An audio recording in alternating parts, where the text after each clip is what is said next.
Hi, good afternoon. My name is Amy Silvers, and I am a local runner and also the new administrative coordinator for iDaph events. And I have with me here Daphne Kirkwood. She's our fabulous race director and owner of iDaph events. Hey, Amy, we're so excited to have you on the team and have you helping with this podcast. People are going to be in for such a treat since you actually did the race last year too. Yes, and I love the race. One of my favorites, definitely. Well, awesome. We've got a lot to go over, so hang in and let's get going. All right, today we're going to talk about the second annual Jump Off Rock half marathon and 10K presented by Subaru and Pardee UNC Healthcare, Saturday, May 14th.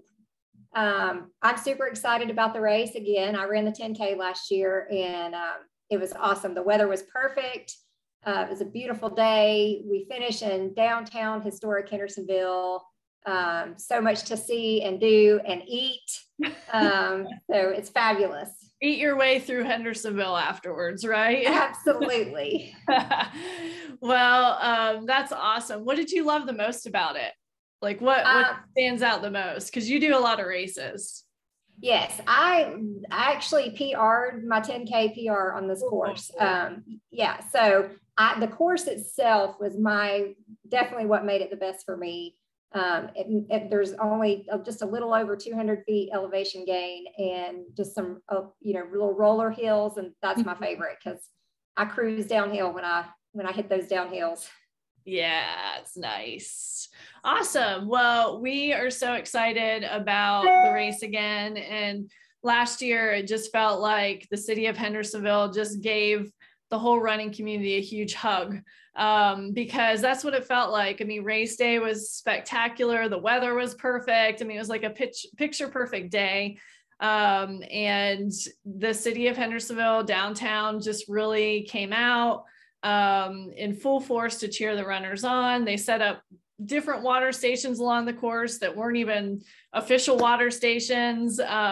People were cheering everywhere and spectating. And so I'm just really excited for the momentum from last year to just build and have that for this year. So I think it's going to be a lot of fun.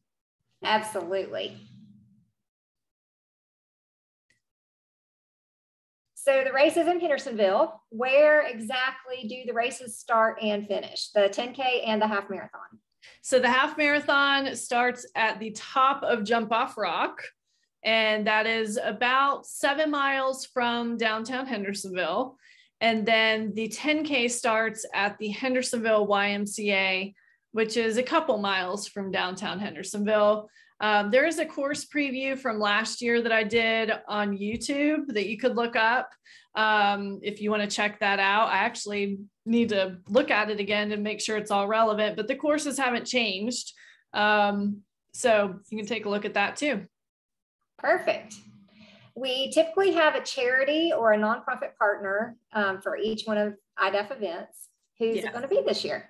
So we have the YMCA of Hendersonville again. They're just so amazing and all the programs that they do and they offer for our community. Last year, the money was spent for child swim lessons for kids that weren't able to afford them. And so we just want to keep supporting their programs for our community.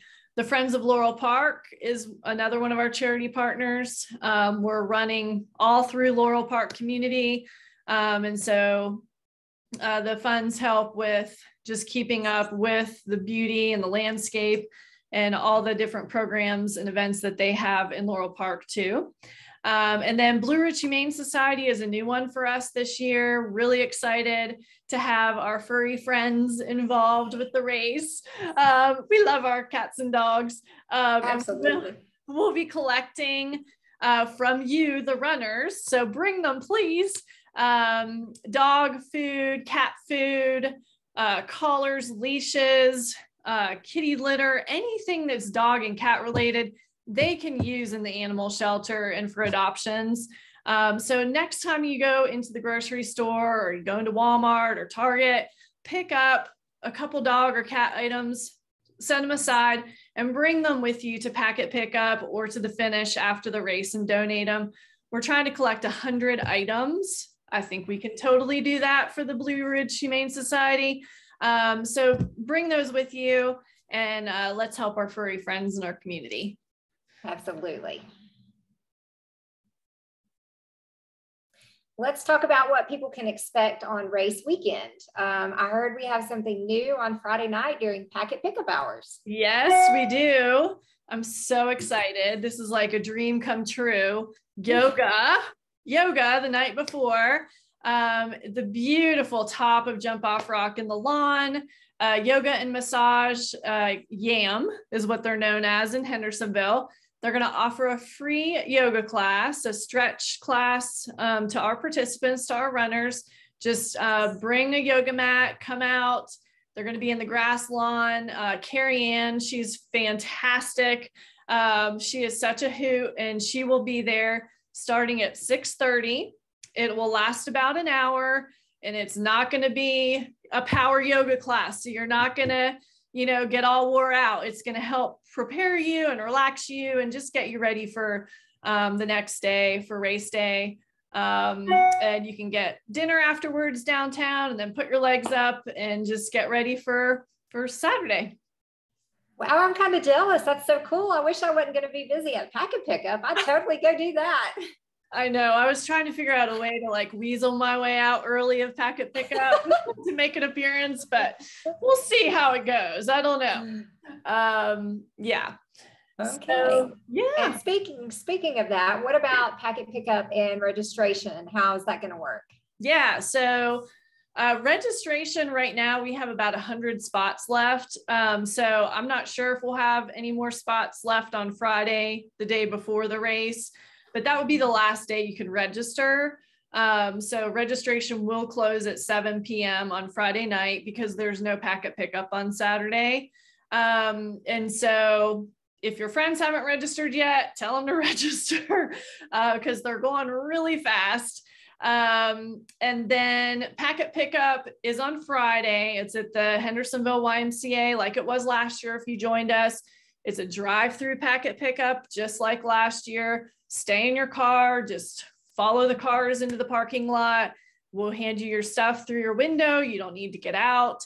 And 4 to 7, and there's no race day packet pickup. I think I already said that.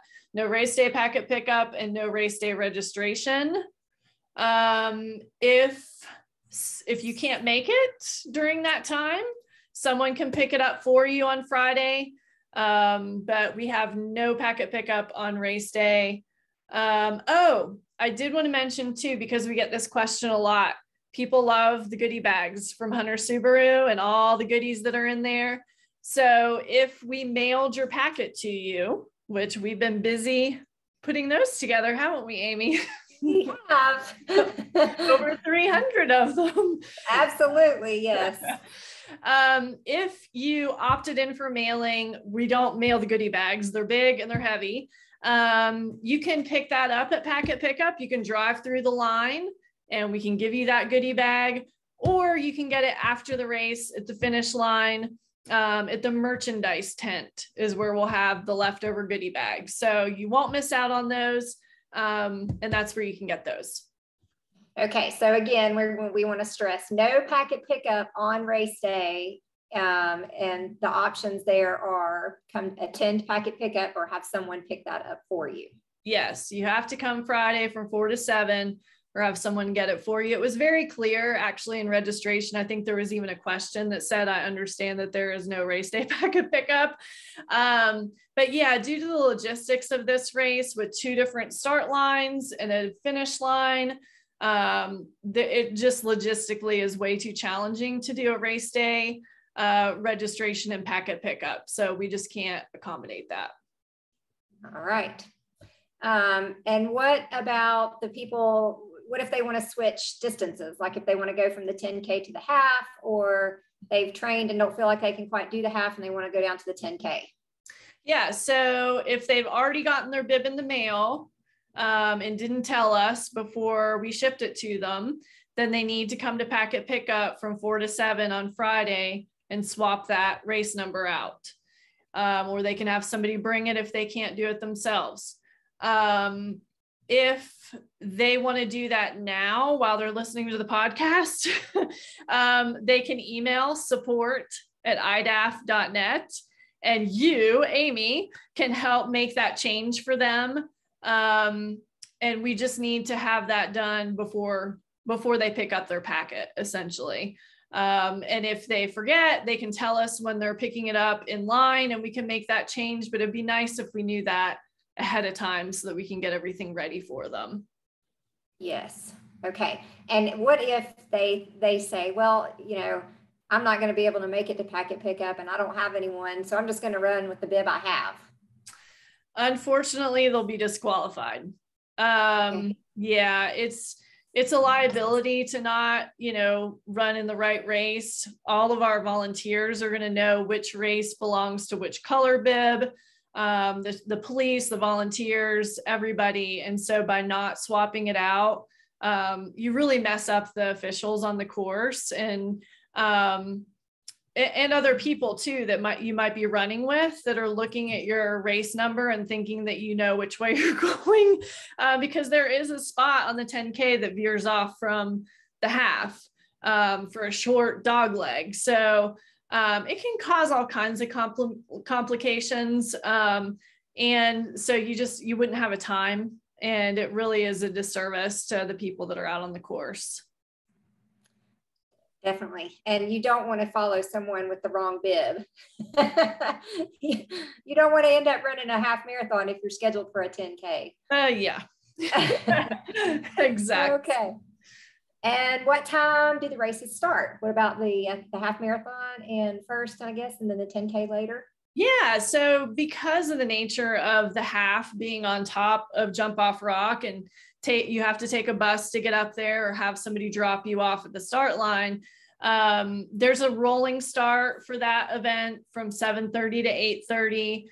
Everybody should have signed up for a time when they registered online, so that will let them know when they need to hop in a bus to get up there. We just can't have anybody start after the 8:30 time. We will pack up all the timing equipment at 8:30 and we'll be out of there. And then for the 10K, it's from 9 to 9:15 at the Y. And again, nobody can start before 9. Nobody can start after 9:15. Okay, so no, don't be early, don't be late. Be in those time frames. Exactly. The rolling starts have worked really well for people, especially with this event.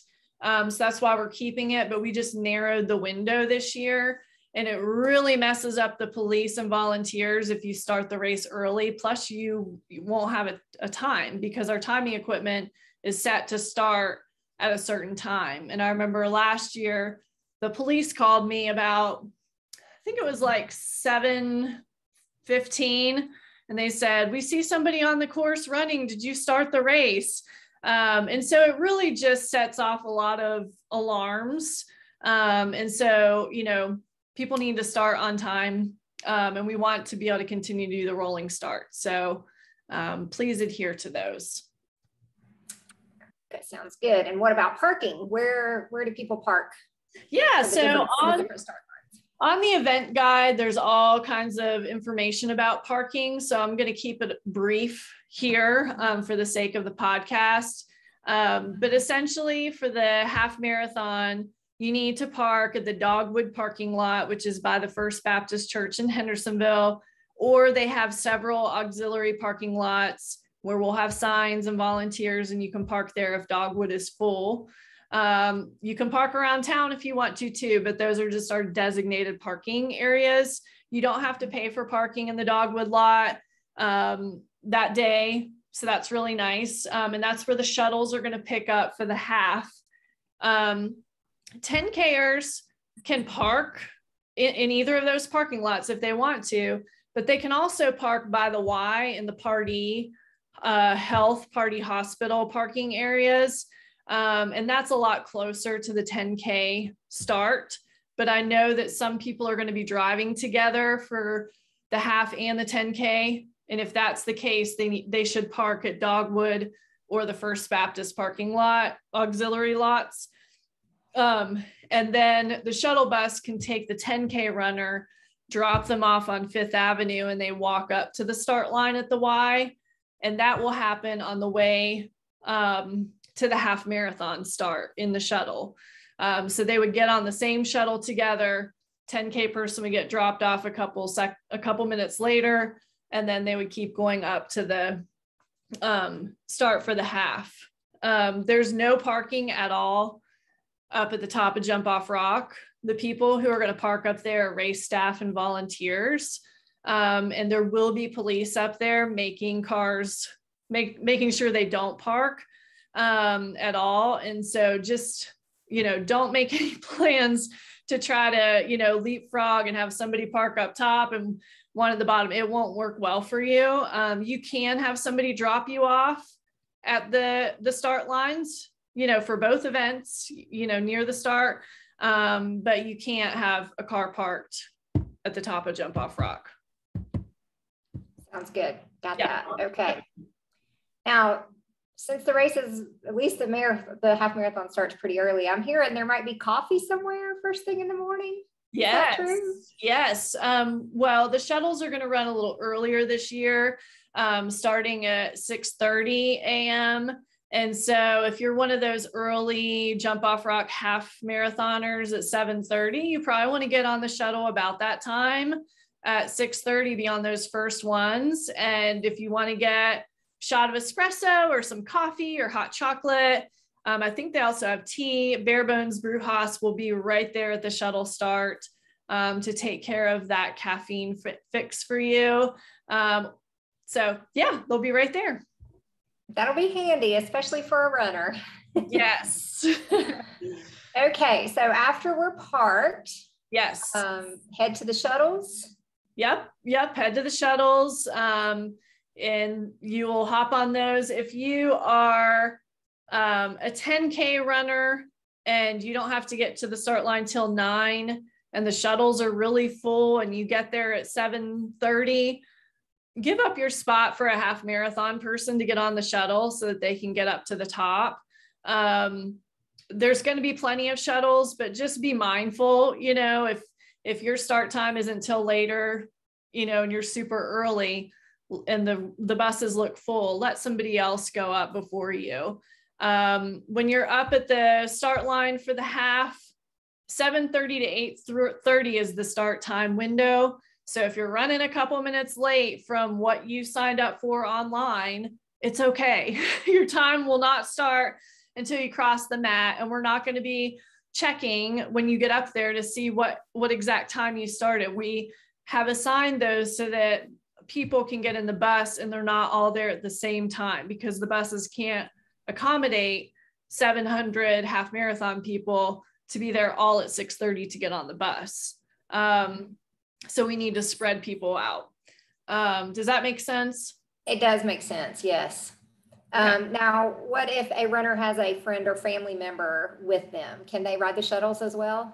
For this race, no.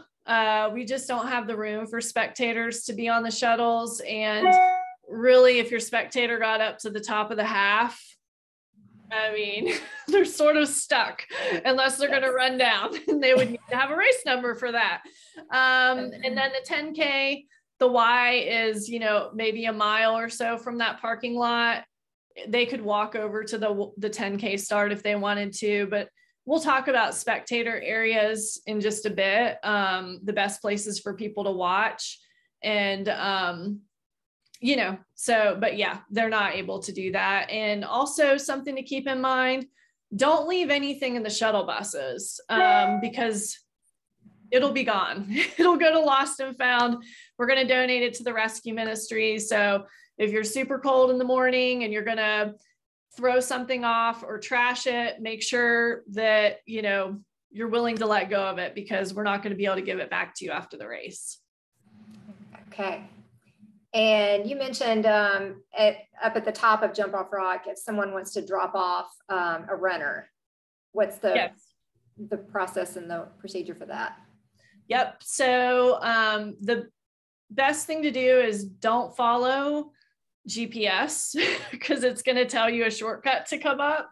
to the top, which will put you in the way of runners.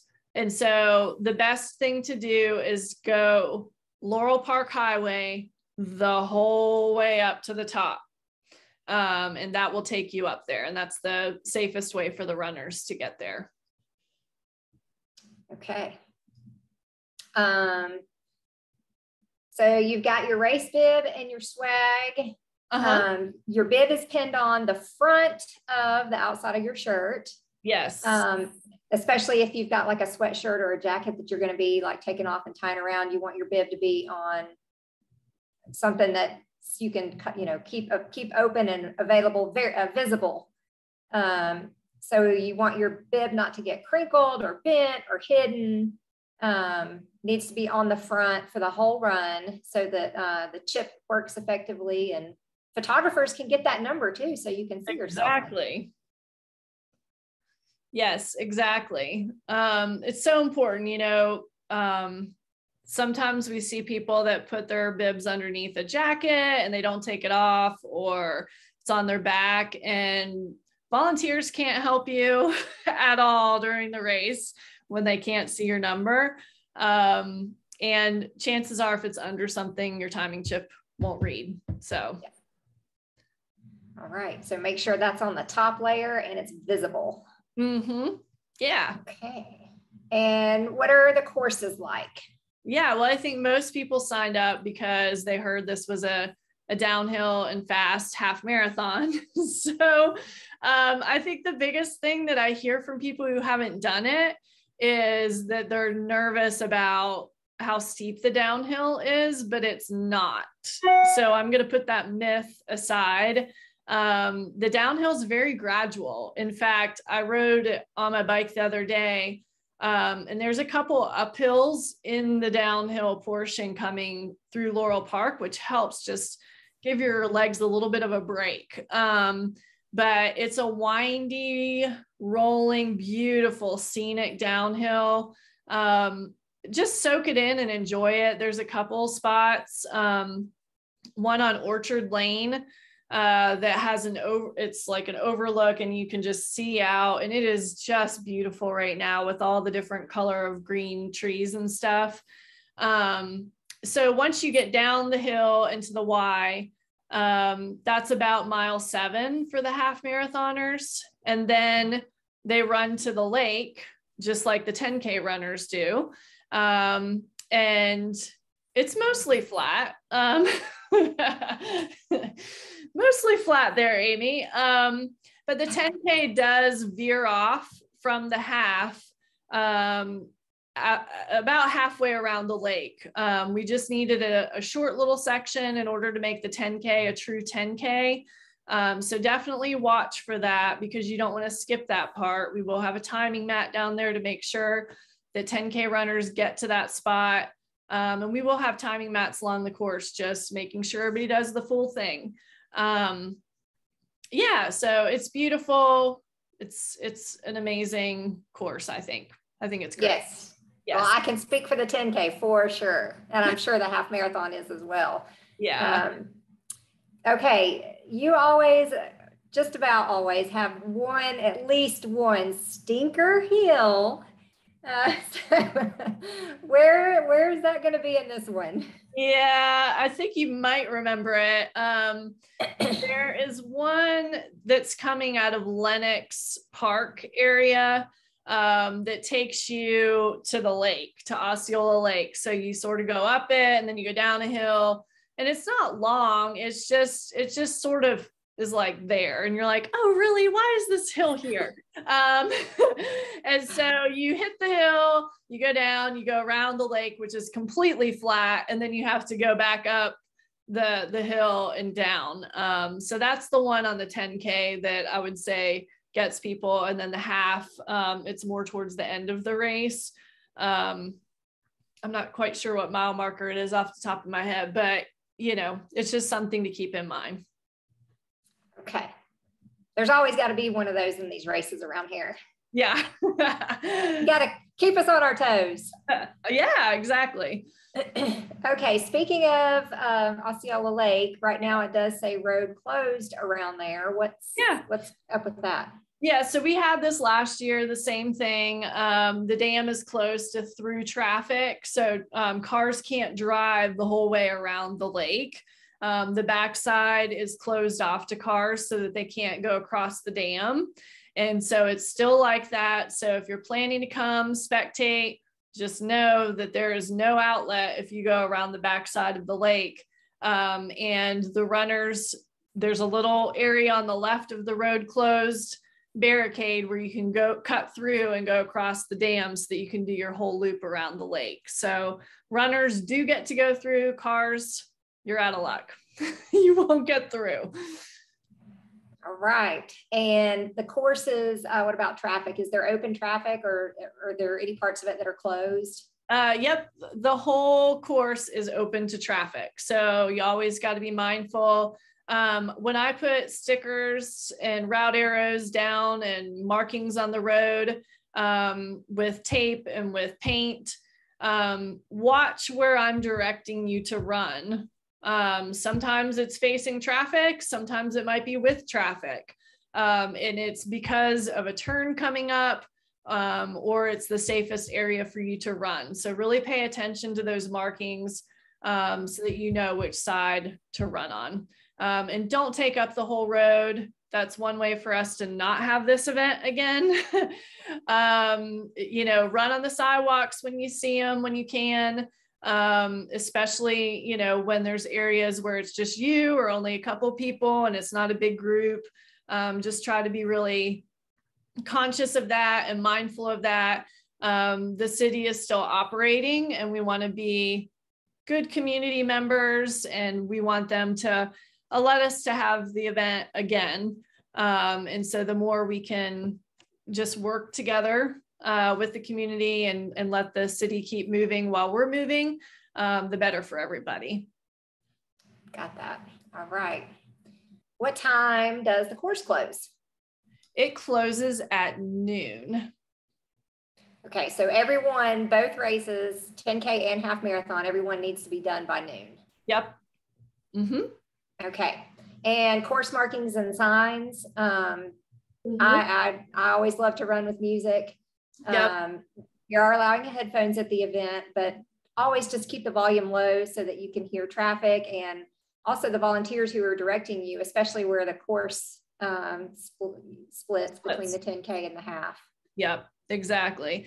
Yeah, I mean, time and time again, we see runners who are just, you know, not paying attention at all to the volunteers, and we'll run right by them. And then, you know, the volunteers will say, Bib 362 ran right by us, and we'll write that down. And then 362 will get mad and send us a hate email about getting lost. And we're like, you didn't pay attention to the volunteer. So you have to take personal responsibility to know the course, follow the signs, don't follow other runners because other runners might not know where they're going, or they might be the ones that are like directionally challenged and not paying attention. So take personal responsibility and, you know, watch the signs. It's going to be marked really well. All right. And how about water stations? Do we have water stations on the course? We do. Yep. We have several of them. Fleet Feet will be at mile 5 for the half. And then YMCA will be at approximately mile 7.5. And that's where the 10K also starts. So that's a big full parking lot full of energy and fun. And then Green Moose Fuel will have their moose fuel, which is amazing, so tasty. And that is right before you enter the Osceola Lake area. And so you'll get to utilize that water station twice. It's at mile 2 and 4 for the 10K and mile 9.5 and 11 for the half. All the water stations will have at least gels, water, Gatorade, some granola bars and snacks for some of the later ones. But if you need more water than what we're offering, or more drinks or more fuel, bring your own. You know, there's all kinds of cool hydration stuff you can carry. And you can get that from Fleet Feet Asheville or get it online. But I would suggest if it's a warmer race or you feel like you're just going to need more, bring your own, carry your own. Sounds good. How about the very important restrooms? Yes. Well, restrooms will be at the start of both events. At the finish line, there are public restrooms that are a block away on 5th Avenue. So those will be open. And then at every water station, there will be porta-johns. There will also be a porta-john. I think it's around mile 5, maybe 6, 5 or 6. It's when you come down Jump Off Rock into Laurel Park, right at the town hall, there will be porta-johns there for the half as well. So that's a little bonus spot. Always good to have one of those handy. Oh yeah. All right. And spectators, where should the friends and family, our friends and family come? Where's the best place to cheer us on? Yeah, I would suggest that spectators that want to see half marathoners, that they stick to the downtown lower level and not try to spectate on Laurel Park, coming down for Jump Off Rock, like those first 5 or 6 miles downhill. It's just really hard to get around up there. And with the racers coming down and buses going up, it's just a lot. And so I would suggest that folks stick to the YMCA is a great spot to see people off for the 10K, and then to see half marathoners about halfway through. That's a great area. 5th Avenue and 4th Avenue are also good central locations, and then you can truck it over to the finish area to see them finish. So those are my suggestions. Really, the half for the Jump Off Rock, the start line is not spectator friendly. There's nowhere to park up there. You can't really be hanging around. So we'll take good care of your people and your runners. But yeah, just no spectators up top. Okay. Just one thing I want to mention, because runners are going to be on, some of those streets and stuff. If you are spectating, move aside from the sidewalks if you see runners coming, just so that you're not obstructing where you're spectating. Okay. All right. So we've passed the Stinker Hill and we've finished our run. We're coming across the finish line and we hear the awesome MC Brian Bird giving us shout outs. Yes, Brian Bird is amazing. We call him B Squared, and he's a realtor in Hendersonville. He actually helped me get my place this past December. And so he's phenomenal. He'll be at the finish line welcoming everybody in. And folks can pick up their finisher medal and their snacks and stuff and water. So yeah, we'll be welcoming everybody back. Mm-hmm. Speaking of snacks, that's one of my favorite parts of the race. What kind of food and drinks can we expect at the finish line? Yeah. Well, Hendersonville Community Co-op was there last year, and they'll be back again with hydration, with drinks, and then some snacks and fruit and things like that. And then Arabella's is right next to the finish. And last year they offered runners the opportunity to pre-order breakfast or lunch items and then pick them up once they finish the race. And so they're offering that again. There's a link on the event guide, and we'll also put it on Facebook this week, where you can go in and you can order that. It's super convenient. You just walk in, they have it made for you. You give them your name, you pay for it, and you walk out. And their food is so yummy. So highly suggest that. Yeah, so we'll have those things. And then there's also other restaurants and stuff downtown that are open too. Okay. Yeah, I took a peek at that Arabella's menu off the event guide. I clicked that link and took a peek at that menu. Wow. I want one of everything. I know, right? Especially after a half. Yes. Now, they're also going to be giving out free coffee all day to runners? Yep. You just show them your race number.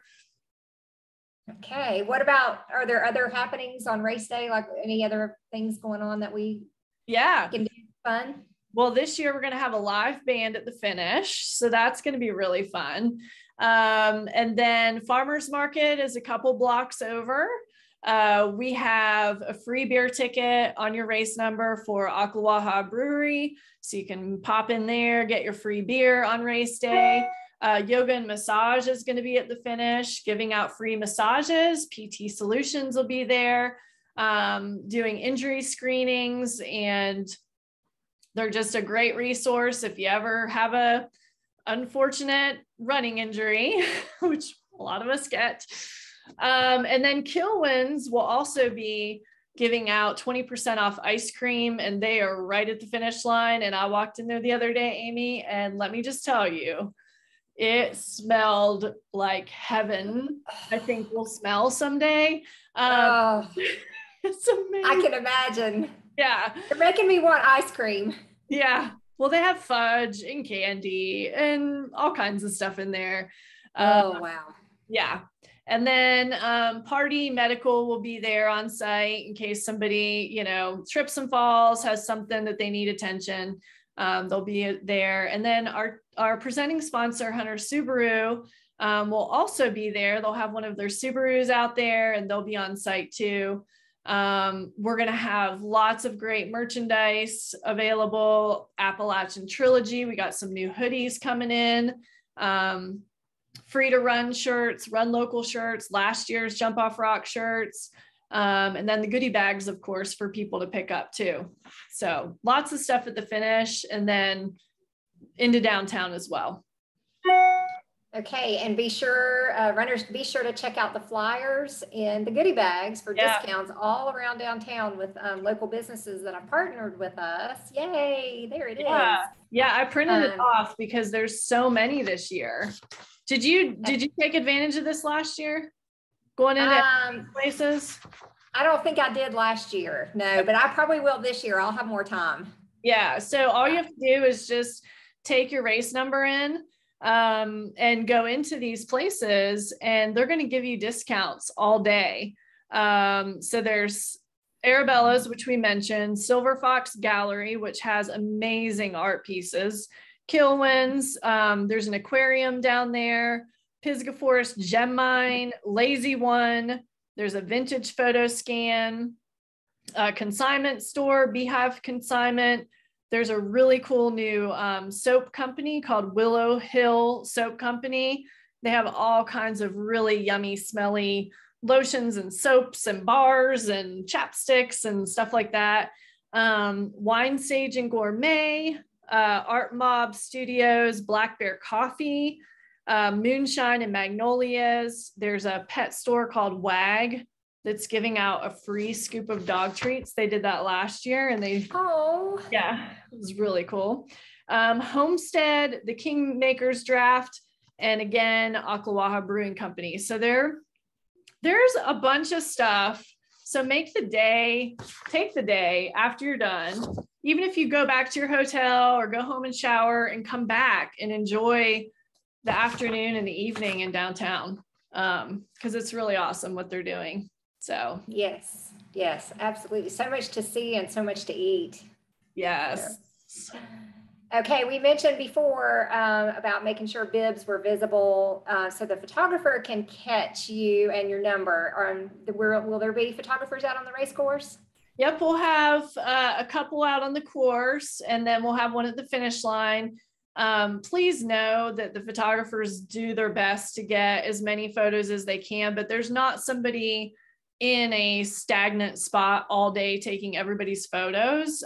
We really like the variety of pictures that our photographers get. And so if you are looking for a personal race photo, please have your friend or family member who's spectating take that for you so you can make sure and capture that moment for yourself. We will put photos in the gallery the week after the race on Race Roster, but it usually takes a few days for us to sort through and upload those and stuff. We are going to have a photographer at the finish line, hopefully as much of the day as we possibly can. They might not be there the whole time, But if you see a photographer there, do a big smile, do something fun. We'd like to capture some fun finish line photos this year. And then we also have a photo backdrop. So you can stand there with your medal and your friends and take your selfies and then post them on Instagram. You can use hashtag iDaph events, or jump off rock half, or jump off rock 10K. And then we will see that and we can reshare it that day and on Sunday too, if you don't have time on Saturday. So, all right. Yeah. Okay. And results. Results will be posted online on the website, which is iDaph.net. Yep. And then we'll have an in-person award ceremony. What time will that start? Yep. Last year we weren't able to do that because of COVID. So we're excited to be able to do an award ceremony. It'll be close to 6th Avenue. And so it'll be on the block that we have for the race, but it's closer to 6th by our awards tent. And that'll happen approximately 10:45 for the 10K and approximately 11 for the half. I say approximately because sometimes there's things that happen with people's numbers, or things just happen with timing chips and people's stuff. Maybe they registered as a female and they're a male, or their age is wrong. And so when you do look up your results, if you see something wrong on there, go to the timing tent and we can adjust it for you. But don't wait until the award ceremony, especially if you're going to get something for an award, because then it just delays things longer. So we'll strive to have the award ceremonies at those 2 times that I mentioned. Oh, I forgot to say, and Amy Kokenauer, who did the print for this year's awards, will be there signing those. Around 9 o'clock, she'll get there. And so if you want to meet her, she is going to sign the prints that are available this year. And we have some of last year's prints for sale at the merchandise tent. And those are all done. They're a colored pencil drawing and they're just stunning. Yeah, I got that little sneak peek and they are beautiful this year. Really pretty. Yes. And then Fleet Feet also will give gift certificates as well. And if you can't come to the award ceremony, you can't stay. Those items will be dropped off at Fleet Feet on Tuesday, May 17th afternoon. So if you go Sunday, they won't be there. If you go Monday, they won't be there. They will be there on Tuesday. So if you really want your stuff, I suggest you stay or have a friend get it for you at the awards ceremony. If you're out of town and you have to leave, you can pay $10 and have it shipped, and we'll set that up after the race so that you can just click a link and have that done. All right. And virtual, there's Yes. a virtual option. We've had that option from the beginning. Mm-hmm. At what point, what if they wake up morning of the race and just don't feel well? Is there still an option to transfer to virtual? Yes, until the race starts. So once the races start, there is no longer an option. And we are mailing out people's stuff for virtual. But if you want to pick it up instead, just let us know and we won't mail those things to you. But virtual folks don't get to run the race on race day. So virtual means you're doing it a different day, a different time on your own. You don't get a race number, but you get the fun swag, the finisher medal and so forth. If you're doing virtual and you're going to come get stuff, you can get a goodie bag too. But just let us know if you're going to do that. And I believe it's $10 to move to virtual starting next week as well. So if you need to make that change, email support@iDaph.net. Okay. I love how much support the city of Hendersonville and the businesses in downtown support us, and just everyone's so pumped about this race. Yes. What sponsors can we give a shout out here to that we haven't already mentioned? Yeah, Asheville School and Asheville Regional Airport are both annual partners, and they're just fantastic. I mean, we wouldn't be able to do what we do without those two people. And then Well Adjusted Chiropractor, Jennifer Hensley, this race was her idea years ago. And so without Jennifer, this race idea would not even exist. So she approached me a couple years ago about creating and producing this event that she had a dream about, and it came to fruition. But Jennifer is amazing, and she's a well-adjusted chiropractor. So go see her. She's awesome. I think that's it that I want to mention right now. Those are great folks. All right. And this is the half marathon is also part of the Appalachian Trilogy. This is the second race in the series. It is second of 4. So last year we only had 3 races in the series. This year there's 4, but you only have to do 3.